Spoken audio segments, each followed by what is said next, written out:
स्वाधीनता दिवस रे बड़ घोषणा कले उपमुख्यमंत्री प्रभाती परिडा। एणिकी ऋतुस्राव पाई उभय सरकारी और घरे संस्थार कार्य करुवा महिला को मिलिबो दिने छुट्टी। कर्मजीवी महिला उपमुख्यमंत्री दिने छुट्टी घोषणा करछंती।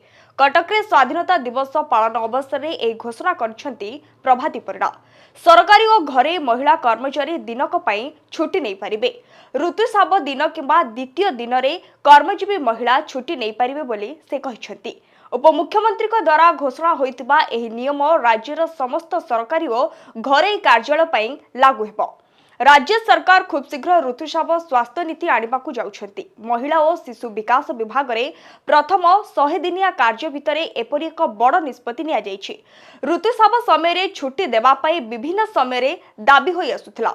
यह एबे कार्यकारी हेबाकू जाउछि। पूर्वरु बिहार और केरल सरकार ऋतुस्राव पाई महिला कर्मचारी को छुट्टी देउछंती। एबे ओडिशा महिला कर्मचारी को पाई बड़ पदक्षेप नेबाकू जाउछि। उभय सरकारी और घरे संस्थार काम करुवा महिला को मिलिबो एही सुविधा। ए छुट्टी ऑप्शनल रहबो। पूर्वरु महिला को मासिक ऋतुचक्र छुट्टी नहीं सुप्रीम कोर्ट रे एक पिटिशन दाखल होइथिला। मात्र सुप्रीम कोर्ट एथिरे सुनानी करबाकू मना करे देइथिले। Bureau report Niladrish media live. एबले अधिक खबर जानिबा पे आम चैनल को लाइक शेयर एंड सब्सक्राइब करबाकू भूलंतुनी। रहूछु नमस्कार।